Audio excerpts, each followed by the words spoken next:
नमस्कार स्टूडेंट, मैं RP Singh RPS physics classes में आपका स्वागत करता हूं। आज आज के सेशन में हम टॉपिक देखेंगे क्रिटिकल एंगल, पूर्ण आंतरिक परावर्तन, total internal reflection and critical angle. Student, ये देखने से पहले हम आपको एक इमेज से समझाते हैं। आप इमेज देखें स्टूडेंट, यहाँ पे देखें कि कोई हमारा स्रोत है। यहाँ पे सपोज कर ले कि कोई स्रोत है, यस, और यहाँ से एक रेज नॉर्मल ड्रा करते हैं। यहाँ पे तो नॉर्मल ड्रा करते हैं तो आपको मालूम है कि ये रेज जो होती है कि आपकी सीधे पास हो जाएगी। एक दूसरी रेज है, इस पर आपकी इंसिडेंट हो रही है इस पॉइंट पर। यहाँ पे पॉइंट है, ये एंगल हमारा नॉर्मल, ये नॉर्मल होता है और ये आपकी इंसिडेंट रेज है। तो ये हमारा कहलाता है एंगल ऑफ इंसिडेंट। अब ये एंगल ऑफ इंसिडेंट यहाँ नहीं होगा, यहाँ पे आप देखें कि ये हमारा एंगल ऑफ इंसिडेंट है। तो अब इसको हम डेंसर मीडियम कंसीडर करते हैं कि ये वाला डेंसर मीडियम है और ये हमारा रेयर मीडियम है। तो इसको हम लिख देते हैं कि ये हमारा रेयर मीडियम है और ये आपका डेंसर मीडियम है। तो आपको मालूम है कि जब कोई लाइट डेंसर मीडियम से रेयर मीडियम में जाती है तो नॉर्मल से दूर हटती है। ये आपका नॉर्मल है, ये अभिलंब है, अभिलंब से ये रेज दूर भागती है। अब अगर हम एंगल ऑफ इंसिडेंट, जो हमारा आपतन कोण है, अगर उसके मान को हम बढ़ा दें तो ये वाली रेज जो रिफ्रैक्टेड रेज है, इसको अपवर्तन कोण, अपवर्तन रेज बोलते हैं, किरण बोलते हैं। ये वाली रेज जो होगी आपकी इंटरफेस पर आ जाएगी, क्योंकि ये हमारा इंटरफेस है और दो मीडियम को ये सेपरेट कर रहा है, rarer to denser, rarer medium को और डेंसर मीडियम को सेपरेट कर रहा है। तो यहाँ से देखें कि ये वाली रेज जब हम इस एंगल ऑफ इंसिडेंट को इंक्रीज किए हैं, बढ़ाए हैं, तो ये वाली रेज हमारी इंटरफेस के पैरेलल हो गए। तो ये हमारा इंटरफेस है और ये एंगल हमारा 90 हो गया। तो देखें कि जिस आपतन कोण पर अपवर्तन कोण का मान, ये अपवर्तन कोण है, अपवर्तन कोण का मान 90 डिग्री हो जाता है, उस कोण को बोलते हैं क्रांतिक कोण। तो ये हमारा होगा क्रिटिकल एंगल। या तो इसको सी से रिप्रेजेंट करते हैं। यहाँ पे देखें कि ये रेज है और ये आपकी है, यहाँ से आई और ये इंटरफेस पर ये रेज आपकी ऐसे चली गई। तो इस एंगल पर, ये जिस एंगल पर रेज हमारे, ये कोण जो होता है 90 डिग्री जब हो जाता है हमारा, तो इसे हम कहते हैं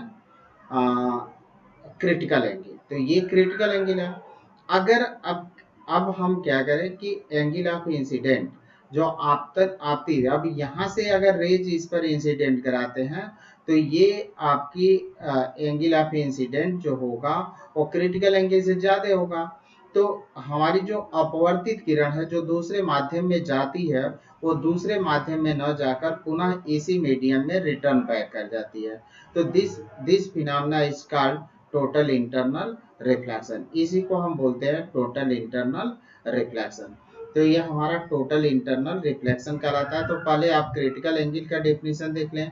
सघन माध्यम में बना हुआ आपतन कोण, सॉरी ये आपका सघन माध्यम से सही है, सघन माध्यम में बना वह आपतन कोण जिसके लिए विरल माध्यम में अपवर्तन कोण का मान 90 डिग्री होता है, इसको हम बोलते हैं क्रांतिक कोण। तो अब आप देखें, यदि आपतन कोण का मान क्रांतिक कोण से अधिक हो, यानी जो एंगल ऑफ इंसिडेंट है स्टूडेंट आई, अगर उसका मान क्रांतिक कोण से अधिक हो, सी इससे रिप्रेजेंट करते हैं, या इसी को हम आई और सी से रिप्रेजेंट करते हैं। तो यहाँ पे आपका कह रहा है कि अगर आपतन कोण का मान क्रांतिक कोण से अधिक हो तो प्रकाश विरल माध्यम में न जाकर सघन माध्यम में ही लौट आता है। इस घटना को पूर्ण आंतरिक परावर्तन कहते हैं। ये हमारा टोटल इंटरनल रिफ्लेक्शन कहलाता है। यहाँ आप समझ सकते हैं कि देखिए कि अगर हमारा ये है, अगर हमारा ये कोण एंगल है आपका, अगर आई ज्यादा हो क्रिटिकल एंगल से, तो ये रेज जो होती है कि आपकी इसी मीडियम में पुनः लौट आती है। This phenomena is called total internal reflection. इसी घटना को हम बोलते हैं टोटल इंटरनल रिफ्लेक्शन। ये हमारा टोटल इंटरनल रिफ्लेक्शन कहलाता है स्टूडेंट। अब आप देखें कि यहाँ से आगे चलते हैं हम लोग। यहाँ पे आप देख सकते हैं स्पष्टता कि ये क्रिटिकल एंगल को ही डिफाइन किए हैं। यहाँ से रेज है और इस पर क्रिटिकल एंगल है आपकी, ये क्रिटिकल एंगल है और इस पर आपकी जो अपवर्तन कोण है वो 90 डिग्री हो जा रहा है आपका। तो ये आपका क्रिटिकल एंगल का डेफिनेशन हुआ। अब यहाँ से हम कुछ आगे बढ़ते हैं। देखिए ये फिगर हमने वही लिया। अब इस देखिए कि इस अगर मीडियम को हम 1 सपोज कर लें और इस मीडियम को अगर 2 सपोज कर लें, तो आपको मालूम है कि रिफ्रैक्टिव इंडेक्स ऑफ मीडियम 2, क्योंकि रेज हमारी 1 से 2 में जा रही है, तो ये रिफ्रैक्टिव इंडेक्स होगा, अपवर्तनांक होगा माध्यम 2 का, और किस माध्यम के सापेक्ष? माध्यम 1 के सापेक्ष। तो इसको हम पढ़ते हैं कि माध्यम 2 का अपवर्तनांक माध्यम 1 के सापेक्ष, और यहाँ पे हमने लगाया स्नेल्स लॉ। तो स्नेल्स लॉ आपको मालूम है कि sine i upon sine r equal to होता है अपवर्तनांक के। तो अपवर्तनांक हो गया, अपवर्तनांक हमारा उस माध्यम का लेते हैं जिसमें रेज आपकी जाती है। तो ये पहले माध्यम से दूसरे माध्यम में जा रही है, तो हम लेंगे दूसरे माध्यम का अपवर्तनांक पहले माध्यम के सापेक्ष, और ये हो जाएगा साइन आईसी। आईसी मतलब एंगल ऑफ इंसिडेंट हो गया, यही क्रिटिकल एंगल है, अपान यहाँ पे हो गया साइन 90 डिग्री। तो साइन 90 का मालूम है कि आपका 1 होता है, तो 1 म्यू 2 आपका हो जाएगा। देखिए कि अब एक रिलेशन आप जब हम रिवर्सिबिलिटी ऑफ लाइट आपको बताए थे, तो वहां बताए थे कि ये रिलेशन होता है आपका 1 म्यू 2 इक्वल टू होता है 1/2 म्यू 1, ये होता है रिलेशन। तो अब आप ये देख सकते हैं कि यहाँ पे जो हमारा रिलेशन है कि म्यू की जगह पर, चूंकि हमको ये हमारा डेंसर है और ये हमारा रेयर है, ये सघन माध्यम है, ये आपका विरल माध्यम है, तो म्यू की जगह पर हम लिख सकते हैं ये आपका हो जाएगा 2, यहाँ पे आप लिख सकते हैं, देखें 2 म्यू 1, 2 म्यू 1 की जगह हम लिख सकते हैं, इसी को हमने लिया है म्यू, तो ये आपका हो जाएगा 1/1 म्यू 2, 1/1 म्यू 2। तो इसको आप रेसिप्रोकल करते हैं उल्टा, तो साइन 90 ऊपर चला गया और साइन आईसी आपका नीचे आ गया। साइन 90 आपको मालूम है कि 1 होता है और ये आपका साइन आईसी है। देन हमको साइन आईसी यहाँ से देखें कि म्यू की जगह पर हमको मिला म्यू इक्वल टू 1/, यहाँ से देखें साइन आईसी, क्योंकि ऊपर तो आपका मिल गया है साइन आईसी हो गया और ये आपका 1 हो चुका है। अब इसी को हम क्या करें, साइन आईसी को यहाँ ले आए, म्यू को नीचे ले आए, तो हमको मिलेगा साइन आईसी इक्वल टू 1/म्यू, या आईसी इक्वल टू आपको मिलेगा साइन इनवर्स 1/म्यू, यानी क्रिटिकल एंगल जो होता है साइन इनवर्स 1/, अपवर्तनांक, ये आपका अपवर्तनांक है, तो आईसी इक्वल टू मिलेगा साइन इनवर्स 1/म्यू। तो अब ये एक रिजल्ट मिला हमको, फार्मूला हुआ, इस फार्मूले का हमको इस्तेमाल करना है और कुछ हम मीडियम के लिए क्रिटिकल एंगल फाइंड करते हैं। तो देखें कि यहाँ पे कुछ मीडियम के लिए हम, और एक चीज और देख लें आप, पहले शर्त देख लेते हैं कि शर्त क्या होती है, कब हमारा आपका होगा, कब हो सकता है आपका पूर्ण आंतरिक परावर्तन और कब नहीं हो सकता है। तो पहली कंडीशन तो ये है स्टूडेंट कि प्रकाश को सघन माध्यम से विरल माध्यम में जाना चाहिए, यानी जो हमारी लाइट है यहाँ से, ये आपकी लाइट है, अगर ये लाइट आपकी इस तरफ जा रही है तो इसको, ये वाली मीडियम को सघन होना चाहिए और इस वाली मीडियम को विरल होना चाहिए। तो देखें ये हमारा मीडियम सघन होगा और ये हमारा मीडियम जो होगा विरल होगा, तो प्रकाश को सघन माध्यम से विरल माध्यम में जाना चाहिए। अब दूसरी शर्त ये है कि हमारी जो क्रिटिकल एंगल है स्टूडेंट आईसी, उसकी जो वैल्यू है वो किससे अधिक होनी चाहिए, सॉरी ये आईसी नहीं, आई की वैल्यू जो होती है वो आईसी से ज्यादा होनी चाहिए। तो एक शर्त हमारा ये है कि जो हमारी क्रिटिकल एंगल है, आपतन कोण है, उसका मान क्रांतिक कोण से अधिक होना चाहिए, तभी आपका टोटल इंटरनल रिफ्लेक्शन होगा। अदरवाइज टोटल इंटरनल रिफ्लेक्शन नहीं होगा, कोणांतरिक परावर्तन आपका नहीं होगा। तो पहली शर्त आप फिर से ध्यान से सुने कि प्रकाश को सघन माध्यम से विरल माध्यम में जाना चाहिए। दूसरी है कि आपतन कोण का मान क्रांतिक कोण से अधिक होना चाहिए, यानी आई का मान आईसी से अधिक होना चाहिए, तब तो आपका होगा, नहीं तो नहीं होगा। अब ये हमारा फर्स्ट कंडीशन था और ये हमारा सेकंड कंडीशन था। तो ये दो शर्त है। टोटल इंटरनल रिफ्लेक्शन तभी होगा जब ये दोनों शर्तें पालन की जाती है, दोनों शर्तें पूरी हो रही हो, तब आपका टोटल इंटरनल रिफ्लेक्शन होगा, अदरवाइज नहीं होगा। अब यहाँ पे शर्त हमने लिखा कि आई की जो वैल्यू है वो आई की वैल्यू आपकी किससे ज्यादा होनी चाहिए, आईसी क्रांतिक कोण से अधिक होनी चाहिए। अब आगे हम देखेंगे स्टूडेंट, यहाँ पे आ रही है, आप देखिए कि कुछ मीडियम है, उसके लिए हम जो होता है कि क्रांतिक कोण की वैल्यू, क्रिटिकल एंगल का मान फाइंड करते हैं। तो पहला आपका है, देखिए इसको आप हिंदी में लिखना है तो वाई कांच, एयर ग्लास का मतलब हो गया वायु, और कांच के लिए तो वाई कांच के लिए आपको रिफ्रैक्टिव इंडेक्स मालूम है, अपवर्तनांक मालूम है कि ग्लास का अपवर्तनांक विथ रिस्पेक्ट टू एयर कितना होता है, 3/2।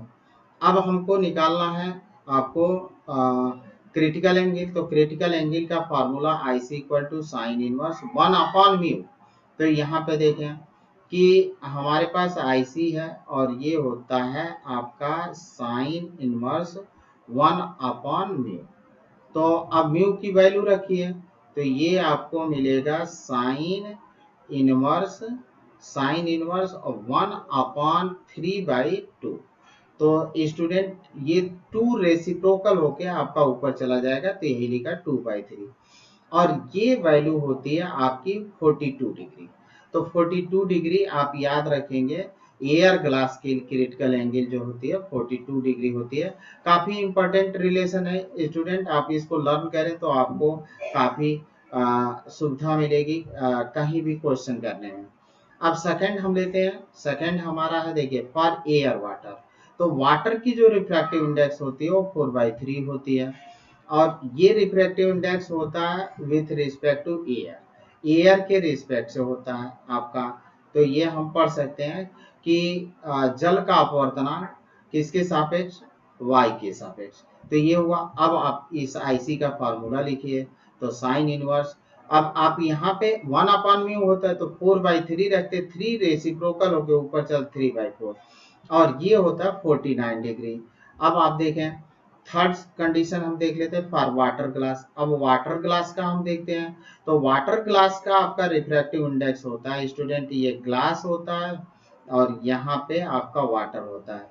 तो refractive index of glass with respect to water, या ऐसे कर सकते हैं कांच का अपवर्तनांक किसके सापेक्ष, जल के सापेक्ष। तो कांच का अपवर्तनांक हमने ले लिया जल के सापेक्ष, 9/8 होता है। फिर आप आईसी लिखिए, तो आईसी आपका होगा साइन इनवर्स, और यहाँ पे 1/म्यू, और 1/म्यू का मतलब आपको लिखना है 9/8, 8 रेसिप्रोकल होकर ऊपर चला जाएगा, तो ये आपका होगा 8/9, और इसकी वैल्यू आती है 63 डिग्री। अब हम ले लेते हैं आपका लास्ट है वो हीरे के लिए। तो हीरे का डायमंड का रिफ्रैक्टिव इंडेक्स होता है आपका 2.42, और क्रिटिकल एंगल होती है 24.4 डिग्री।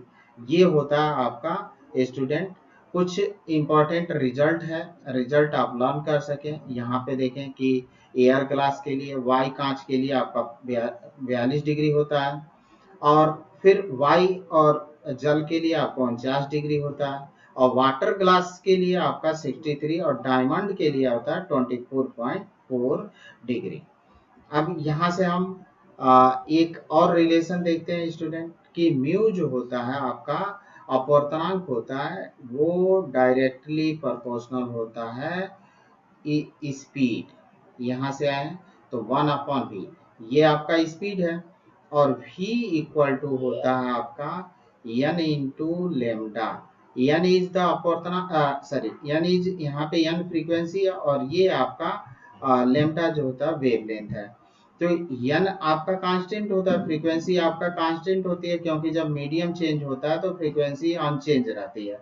यानी इस मीडियम से लाइट अगर इस मीडियम में आता है तो आपकी फ्रीक्वेंसी नहीं बदलती है, लाइट के सारे प्रॉपर्टी जो होते हैं चेंज होते हैं, बट कलर और ये आपके चेंज नहीं होते हैं। तो अब ये वेवलेंथ हो गया। अब स्टूडेंट देखिए रिफ्रैक्टिव इंडेक्स किसके डायरेक्टली इनवर्सली प्रोपोर्शनल हुआ, रिफ्रैक्टिव इंडेक्स इनवर्सली प्रोपोर्शनल हुआ आपका लेम्डा के।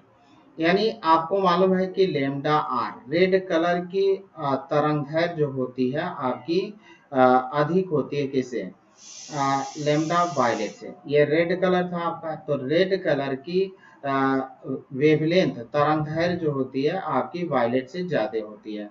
तो रिफ्रैक्टिव आपका म्यू किसका ज्यादा, वो लेम्डा आर ज्यादा का मतलब म्यू कम, और ये कम का मतलब आपका म्यू ज्यादा। यानी refractive index of violet colour ज्यादा होगा आपका अपवर्तनांक रेड से ज्यादा आपका मिलेगा वायलेट कलर का।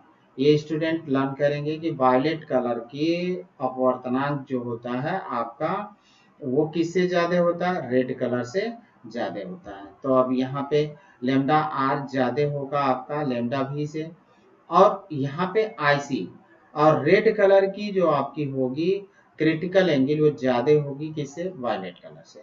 तो रेड कलर की क्रिटिकल एंगल जो होती है आपकी वायलेट कलर से अधिक होती है। अब यहाँ पे कि हमारा एप्लीकेशन है हीरे का चमकना। तो देखिए एप्लीकेशन हम लेते हैं हीरे की चमक। तो हीरे की चमक है आपके कैसे होती है वो देखते हैं। हीरे की चमक पूर्ण आंतरिक परावर्तन के कारण होती है। आपको मालूम है कि देखिए हीरे का जो अपवर्तनांक होता है, रिफ्रैक्टिव इंडेक्स होता है, वो सबसे ज्यादा होता है 2.40, ये आपका होता है। और इसकी क्रिटिकल एंगल यहाँ पे हमने निकाला, तो आईसी बराबर आपको मालूम है साइन इनवर्स 1/म्यू, म्यू आपने रखा 2.42, तो ये आपको मिलेगा 24.4 डिग्री सेल्सियस। तो हीरे का अपवर्तनांक सबसे अधिक और उसका क्रिटिकल एंगल जो होता है सबसे कम होता है। हीरे की तराश कुछ इस प्रकार होती है स्टूडेंट कि उसके लिए आपतन कोण का मान क्रांति कोण से अधिक होता है। और आपको मालूम है कि पूर्ण आंतरिक परावर्तन के लिए आपतन कोण का मान किससे अधिक होना चाहिए, क्रांति कोण से। तो यानी यहाँ पे आपका मिलना है कि आई ज्यादा है किससे, आईसी से, आई ज्यादा है आईसी से। तो ये रेज आपकी इस मीडियम में ना जाकर किस में आएगी, एसी मीडियम में आएगी। तो ये रेज जो होगी आपकी, इस रेज का टोटल इंटर्न रिफ्लेक्शन हो जाएगा। यानी हीरे की तराश इस प्रकार होती है कि आपतन कोण का मान क्रांति कोण से अधिक होता है। इस स्थिति में जब प्रकाश किसी कटे हुए सिरे में प्रवेश करता है तो वह उसके भीतर विभिन्न तलों पर बार बार पूर्ण परावर्तित होता रहता है।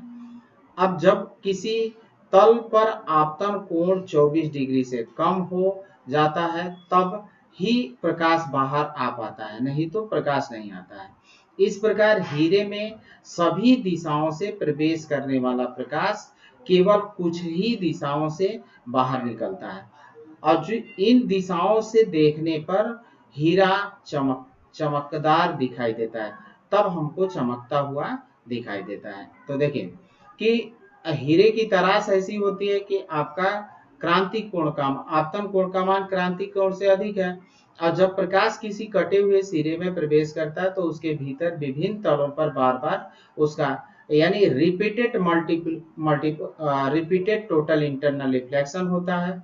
और कुछ ही प्रकाश जब ये आपका कम हो जाता है तब आपका कुछ ही प्रकाश बाहर आ पाता है, अदरवाइज प्रकाश उसके अंदर ही रहता है, हीरे के अंदर ही। और जब प्रकाश जो बाहर निकलता है अगर उस डायरेक्शन से हम देखें तो हीरा हमें चमकता हुआ दिखाई देता है। तो हीरे के चमकने इसी को बोलते हैं स्पार्कलिंग ऑफ डायमंड या ब्रिलियंसी ऑफ डायमंड्स। तो ब्रिलियंसी ऑफ डायमंड या स्पार्कलिंग ऑफ डायमंड का कारण है आपका, आप 60 में अगर लिखना चाहते हैं तो हीरे का अपवर्तनांक सबसे अधिक होता है और क्रांति कोण का मान सबसे कम होता है। इस वजह से हीरा आपका चमकता है। देन अब यहाँ पे हम स्टूडेंट देखते हैं मिराज। मिराज इसको बोलते हैं मिर्च का भी बोलते हैं। अब मिराज आपको मालूम है कि इंडिया का एक फाइटर प्लेन भी है। और मिराज का अगर एक्चुअल मीनिंग देखें तो उसका मतलब होता है भ्रम, भ्रम होता है। और यहाँ पे मिर्चिका का मतलब यही है कि भ्रम। रेगिस्तान में आपका गर्मी के दिनों में क्या होता है कि आपके जो टोटल इंटरनल रिफ्लेक्शन के कारण जो कोलतार रोड होते हैं या रेगिस्तान होता है, वहाँ पे पानी का भ्रम बन जाता है। पानी लगेगा कि पानी है, बट पानी होता नहीं है। ये एक्चुअल में टोटल इंटरनल रिफ्लेक्शन पर ही बेस्ड होता है। टोटल इंटरनल रिफ्लेक्शन का ही एप्लीकेशन है। तो एप्लीकेशन में आपका मिराज हमने देखा। अब स्टूडेंट देखें कि गर्मी के सीजन में, गर्मी का जब दिन आता है तो नीचे की वायु एयर जो होती है वो गर्म हो जाती है और ऊपर की एयर आपकी ठंडी हो जाती है। तो जब हम नीचे से ऊपर की तरफ अपवर्ड डायरेक्शन में चलते हैं तो हमारा रिफ्रैक्टिव इंडेक्स जो होता है वो इंक्रीज करता है। यानी ऊपर आपका सघन माध्यम हो जाता है, नीचे आपका विरल माध्यम हो जाता है। अब कोई दूर स्थित ऑब्जेक्ट है, सपोज करें कि कोई ट्री है, ट्री से रेज आती है तो यहाँ पे आप नॉर्मल ड्रा कर सकते हैं। तो यहाँ पे अगर नॉर्मल आप ड्रा करते हैं तो ये रेज कहाँ से आ रही है, सघन से विरल में आ रही है। तो आपको कंसेप्ट बता चुके हैं कि जब कोई रेज सघन से विरल माध्यम में जाती है तो आपकी रेज जो होती है नॉर्मल से अवे भागती है। ये आपका नॉर्मल है तो नॉर्मल से दूर भागती है, यानी ये आपका दूर भागती है। फिर यहाँ पे ऐसे नॉर्मल से आपकी दूर होती जाती है। और किसी लेयर के लिए अगर आपतन कोण का मान क्रांति कोण से अधिक हो जाता है तो ये रेज जो होती है उसी मीडियम में पुनः आपकी लौट जाती है। यहाँ पे कोई ऑब्जर्वर है आपका, तो ऑब्जर्वर को इस ट्री का इमेज जो होता है उल्टा दिखाई देगा। और आपको मालूम है कि उल्टा इमेज कहाँ बनता है, कहीं पे पानी हो तो तालाब या झील के समीप बनता है। तो जो व्यक्ति होता है, पर्सन होता है, उसको पानी का भ्रम हो जाता है। इसी को हम मिरिचका कहते हैं। तो आप इसको देख सकते हैं। रेगिस्तान में दिन के समय पृथ्वी की सतह के गर्म हो जाने के कारण सतह के समीप की गर्म वायु का अपवर्तनांक इसके ऊपर वाली वायु की अपेक्षा कम हो जाता है। अर्थात सतह से ऊपर जाने पर अपवर्तनांक का मान बढ़ता है। ये बढ़ता देख लेंगे स्टूडेंट। पृथ्वी सतह से दूर स्थित वस्तु से चलने वाली प्रकाश किरण का पृथ्वी के समीप वाली वायु के किसी परत पर आपतन कोण का मान क्रांति कोण से बड़ा हो जाता है। तब इस किरण का पूर्ण आंतरिक परावर्तन हो जाने के कारण वस्तु का उल्टा प्रतिबिंब दिखाई देता है। तब ऐसा आभास होता है कि कहीं पास में जल है जिसके कारण उल्टा प्रतिबिंब बना है।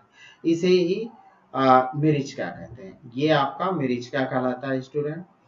अब हम देखते हैं स्टूडेंट यहीं पे कि आपकी मिरिचका है। और आगे आप देखें कि पूर्ण परावर्तक प्रिज्म, टोटल रिफ्लेक्टिंग प्रिज्म क्या होता है। तो टोटल रिफ्लेक्टिंग प्रिज्म आपके होते क्या हैं। अब यहाँ पे देखें कि टोटल रिफ्लेक्टिंग प्रिज्म एक्चुअल में राइट एंगल प्रिज्म होते हैं। राइट एंगल प्रिज्म होते हैं और ये 45-90-45 राइट एंगल प्रिज्म है। और यह संपूर्ण समद्विबाहु प्रिज्म होता है। 45-90 और 45 होता है। अब इसका क्या होता है, इसका उपयोग प्रकाश किरण को हम 90 अंश या 180 अंश के कोण पर मोड़ने के लिए किया जाता है। या इसका उपयोग किसी इमेज का, प्रतिबिंब का आकार बिना बदले उल्टा करने के लिए भी किया जाता है। यानी दो यूज है। अगर आपको कोई प्रकाश किरण है, उसकी रेज को 90 डिग्री टर्न करना है या 180 डिग्री टर्न करना है, तो आप इसका टोटल रिफ्लेक्टिंग प्रिज्म या पूर्ण परावर्तक प्रिज्म का इस्तेमाल कर सकते हैं। इसका उपयोग जो होता है, कोई प्रतिबिंब है, यहाँ पे प्रतिबिंब होगा, प्रतिबिंब है का आकार बिना बदले उल्टा करने के लिए भी किया जाता है। यानी प्रतिबिंब का आकार तो नहीं चेंज होगा, पर उसको हम उल्टा कर सकते हैं, इमेज को उल्टा कर सकते हैं। तो अब आप स्टूडेंट एक एक हम देखते हैं क्या है। आपका पहला लेते हैं पूर्ण परावर्तक प्रिज्म में। यहाँ पे देखिए, फर्स्ट टू डेविएट रे थ्रो 90 डिग्री, यानी हमको रेज को कितना डिग्री मोड़ना है, 90 डिग्री मोड़ना है। तो अब यहाँ पे देखें कि हमारे पास एक प्रिज्म है, हाइपोटेनियस ये है, ये आपका कितना हुआ 45, ये हुआ 45, और यहाँ पे जो एंगल बनेगा वो आपका एंगल होगा 90 डिग्री।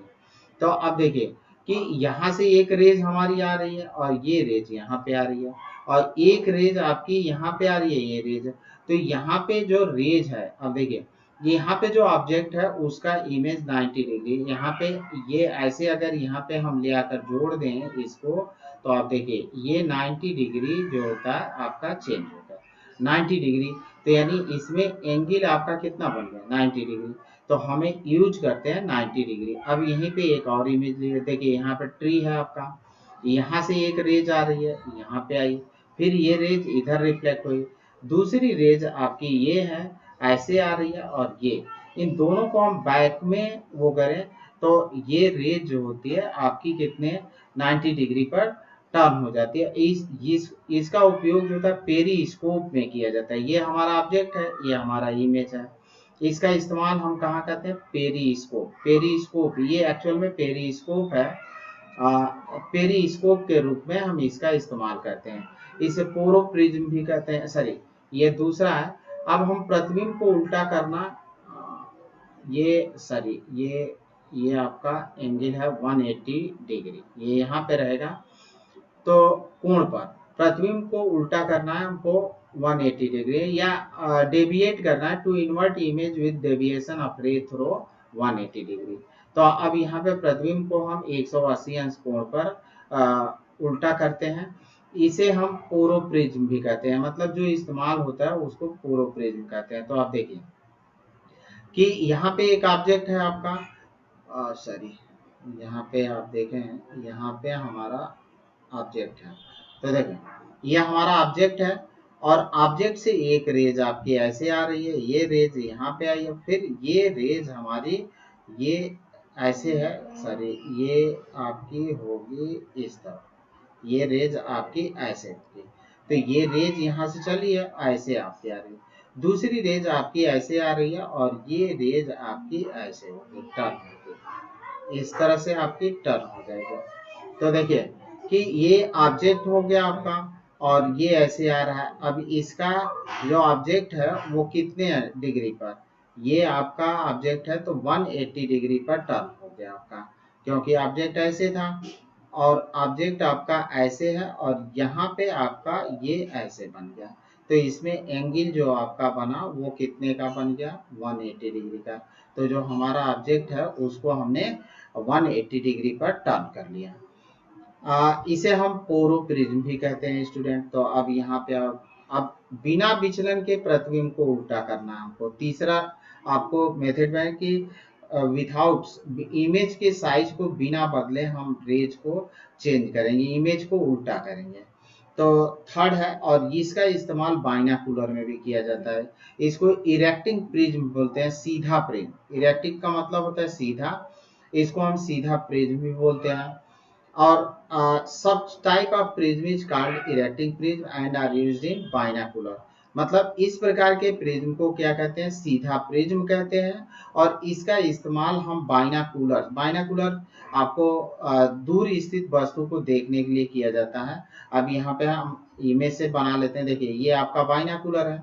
अब इससे आप क्या कर सकते हैं कि दूर स्थित ऑब्जेक्ट को देख सकते हैं। तो ये आपका बाइनाकुलर है, और इसमें इसका इस्तेमाल किया जाता है। अब कैसे हम इसको वो करते हैं, देखें कि यहाँ पे एक ट्री ले लिया हमने, यहाँ पे आपने टोटल रिफ्लेक्टिंग प्रिज्म को रखे। अब ये आपका 45 है, ये 45, यहाँ पे आपका 90 डिग्री है। अब ये देखिए यहाँ से एक रेज आपकी आ रही है, ऐसे आ रही है, और ये इस तरह से रेज जा रही है। फिर ये वाली रेज आपकी ऐसे आई, इस तरह से गई, और ये ऐसे चली। तो यहाँ पे आप देखें कि जो हमारा ट्री है उसका इमेज इन्वर्टेड हो गया, उल्टा हो गया, और 180 डिग्री पर चेंज भी हो गया। तो ये हमारा जो होता है कि इस्तेमाल होता है इरेक्टिंग प्रिज्म, और इसी का इसे सीधा प्रिज्म बोलते हैं, और इसी का इस्तेमाल हम लोग बाइनाकुलर में करते हैं स्टूडेंट। तो ये हम यूज करते हैं बाइनाकुलर में। अब यहाँ पे आपको बताएं कि प्रकाशिक तंतु लेते हैं हम। तो प्रकाशिक तंतु आपका है ऑप्टिकल फाइबर। ऑप्टिकल फाइबर क्या होता है कि आपका इसके साथ है ये पूर्ण आंतरिक परावर्तन पर आधारित होता है, टोटल इंटरनल रिफ्लेक्शन पर, और टोटल इंटरनल रिफ्लेक्शन पर ये बेस्ड होता है, और इसका इस्तेमाल ऑडियो वीडियो सिग्नल को एक स्थान से दूसरे स्थान पर ले जाने में किया जाता है। इसका उपयोग हम लोग सजावट के लिए भी करते हैं। इसका इस्तेमाल जो होता है चिकित्सा के क्षेत्र में भी किया जाता है। आजकल इसके बिना कल्पना करना संभव नहीं है स्टूडेंट। इसके पीछे एक कहानी भी बड़ी मजेदार है। जब हम लोग छोटे थे और टेलीकम्युनिकेशन का इतना डेवलपमेंट नहीं हुआ था, तो गांव में सुना करते थे कि अगर किसी के वहाँ किसी की तबीयत खराब हो गई तो वो जाते थे टेलीग्राम करने के लिए। तो टेलीग्राम किया जाता था, पोस्ट ऑफिस से होता था टेलीग्राम, और उस टेलीग्राम में जाने पर वहां पे पता चलता था कि सुबह में व्यक्ति गया है, पर्सन गया है, और रात दिन भर तक बैठा रहा, शाम तक उसका नंबर आया, बस लाइन व्यस्त है, लाइन व्यस्त है, लाइन व्यस्त है। पहले आप कुछ दिन पहले आप मोबाइल फोन में भी इस तरह से समस्या सुनने को मिलता था, लेकिन जब से ऑप्टिकल फाइबर का नया कंसेप्ट आया आपका, तब से आपको ये देखने को नहीं मिलता है। हम ऑप्टिकल फाइबर में एक साथ 3000 से अधिक समक्षणिक साइमल्टेनियसली सिग्नल को एक स्थान से दूसरे स्थान तक ट्रांसमिट कर सकते हैं। अब ये आपका ऑप्टिकल फाइबर है। ऑप्टिकल फाइबर आप देखे होंगे कि बहुत सारे ऑप्टिकल आपके सड़क के किनारे या रोड के किनारे पाइप नुमा बिछाया जाता है, और ये इसका इस्तेमाल टेलीकम्युनिकेशन में सबसे अधिक किया जाता है। तो ये एक ऑप्टिकल फाइबर वह उपकरण है जो तीव्रता के किसी भी नुकसान के बिना एक छोर से विपरीत छोर तक प्रकाश संकेत संचारित करता है। यह पूर्ण आंतरिक परावर्तन की घटना पर आधारित होता है। तो ये स्टूडेंट है कि एक ऑप्टिकल फाइबर वह उपकरण है जो तीव्रता मतलब इंटेंसिटी में कोई परिवर्तन नहीं होता है, इंटेंसिटी आपकी नहीं चेंज होती है, किसी भी नुकसान के बिना एक छोर से यानी एक सिरे से दूसरे सिरे तक प्रकाश संकेत को, लाइट सिग्नल को ट्रांसमिट किया जा सकता है। यह किस पर आधारित है? टोटल इंटरनल रिफ्लेक्शन पर आधारित होता है। इसके 3 भाग होते हैं। पहला भाग कहलाता है कोर। कोर आपका होता है केंद्रीय बेलनाकार कोर, उच्च गुणवत्ता वाले ग्लास, सिलिका या प्लास्टिक से बना होता है। यानी देखिए हाई क्वालिटी, और इसकी डायमीटर जो होती है 10 से लेकर 100 माइक्रोमीटर तक होती है। तो ये केंद्रीय भाग होता है, और बेलन बेलन मतलब सिलेंडर टाइप का होता है, और हाई क्वालिटी के ग्लास या सिलिका, ये सिलिका है, सिलिका का या प्लास्टिक से बना होता है, और डायमीटर जो होती है वो 10 से 100 माइक्रोमीटर तक होती है। अब स्टूडेंट इसका दूसरा भाग होता है परिनिधान अधिपटन। परिनिधान अधिपटन को बोलते हैं क्लेडिंग। एक ये कोर कांच या प्लास्टिक जैकेट से घिरा होता है। जो कोर हमारा होता है स्टूडेंट, वो कांच या प्लास्टिक के जैकेट से घिरा होता है। इसी को हम बोलते हैं परिनिधान अधिपटन। यहाँ पे देखें कि ये हमारा कोर है, जो सेंटर पर है वो कोर है। इसकी रिफ्रैक्टिव इंडेक्स μ1 है, और ये आपका बाहर का भाग जो होता है क्लेडिंग है, यही इसी को बोलते हैं परिनिधान अधिपटन। इसका अपवर्तनांक जो होता है कोर के अपवर्तनांक से कम होता है, यानी कोर हमारा डेंसर मीडियम होता है, और ये हमारा जो होता है आपका क्लेडिंग जो होती है वो रेयरर मीडियम होती है। अब यहाँ पे आप देखें कि μ1 की वैल्यू जो होती है μ2 से अधिक होती है। कोर का अपवर्तनांक आपके क्लेडिंग से यानी परिनिधान अधिपटन से अधिक होती है। कोर आपका रिफ्रैक्टिव इंडेक्स जो होता है 1.52 होता है। यह ऑप्टिकली डेंसर है, आपको बताई दें कि ये सघन माध्यम होता है। और जो हमारी क्लेडिंग होती है, परिनिधान अधिपटन होता है, उसका रिफ्रैक्टिव इंडेक्स μ2 है 1.48। ये ऑप्टिकली रेयर होता है। अब आप देखें कि यहाँ पे जब प्रकाश किरण किसी भी ऑप्टिकल फाइबर के किसी एंड पर इंसिडेंट करती है, यहाँ पे आपतित होती है, तो ये इस माध्यम, चूंकि कोर है और ये आपका क्लेडिंग है, तो आपको मालूम है कि ये आपका सघन मीडियम है और ये आपका रेयरर मीडियम है। तो प्रकाश को आपको मालूम है कि कोणांतरिक परावर्तन की शर्त ही होती है कि प्रकाश को सघन से विरल माध्यम में जाना चाहिए। तो हमारी लाइट यहाँ से इसमें जा रही है, तो सघन से विरल में जा रही है, तो ये जो एंगल होता है आपका क्रिटिकल एंगल, वो किससे ज्यादा होता है आपका, आपतन कोण आई का मान जो होता है वो क्रिटिकल एंगल से ज्यादा होता है। तो हमारी रेज जो होती है इस मीडियम में न जाकर फिर पुनः इसी मीडियम में रिटर्न बैक कर जाती है। फिर यहाँ पे जो आपका आई होता है वो आईसी से बड़ा होता है, फिर ये इसी मीडियम में, तो इसका टोटल इंटरनल रिफ्लेक्शन होता रहता है। तो आप देखें कि ये आपको हम बता दें कि ये हमारा कोर है और ये आपका परिनिधान अधपतन, यही क्लेडिंग है आपका। तो और एक लास्ट पार्ट होता है वो होता है बफर कोटिंग, मतलब सेफ्टी और सुरक्षा के लिए ऊपर से प्लास्टिक की एक और जैकेट ओढ़ा दी जाती है, ये हमारा बनता है। अब ये आपका मालूम है कि ये म्यू1 है, तो ये कोर हो गया, ये आपका क्लेडिंग है। तो सुरक्षाता क्षमता के लिए क्या कहते हैं, कोर और क्लेडिंग को प्लास्टिक के जैकेट से ढक दिया जाता है, यही हमारा बफर कोटिंग कहलाता है। तो जो हमारे ऑप्टिकल फाइबर होते हैं उनके 3 पार्ट होते हैं स्टूडेंट। पहला आपका हो गया कोर, कोर को हिंदी में भी यही कहते हैं, और दूसरा पार्ट हो गया क्लेडिंग। क्लेडिंग की हिंदी होती है परिनिधान अधिपतन, परिनिधान अधिपतन, ये क्लेडिंग हो गया। और तीसरा पार्ट आपका हो गया बफर कोटिंग, मतलब ये भी प्लास्टिक के जैकेट से ढक दिया जाता है। अब यहाँ पे देखिए कि जब प्रकाश ऑप्टिकल फाइबर के एक छोर पर छोटे कोण पर आपतित होता है तो यह कोर में अपवर्तित हो जाता है और कोर क्लेडिंग इंटरफेस पर आपतित हो जाता है। यहाँ पे देखिए, यहाँ पे अपवर्तित हुआ और यहाँ पे इसी में क्या हुआ कि कह रहा है कोर में अपवर्तित हो जाओ, कोर क्लेडिंग इंटरफेस पर आपतित हो जाता है, यहाँ पे आपतित हुआ। अब आपतन कोण का जब मान अधिक होगा तो आपकी ये जो होगी कि यहाँ पे थोड़ा सा और देख लेते हैं कंसेप्ट को हम लोग। देखें कि अब यहाँ पे इंटरफेस पर जब इंसिडेंट हुआ तो यहाँ पे आपका क्या कहते हैं कि आपतन कोण का मान जो होता है क्रांतिक कोण से अधिक होता है, और इसकी बनावट ही ऐसी होती है कि क्रांतिक कोण का मान आपतन कोण से अधिक होगा, और ये बार बार जो होता है इसका टोटल इंटरनल रिफ्लेक्शन होगा। यानी इस ऑप्टिकल फाइबर से हम एक साथ साइमल्टेनियसली 3000 से अधिक सिग्नल एक साथ हम भेज सकते हैं समक्षणिक। 2000 मोर देन 2000 आप ले लें, 2000 से अधिक सिग्नल, 2000 से 3000 से अधिक सिग्नल जो होता है एक साथ इसे हम ट्रांसमिट करा सकते हैं।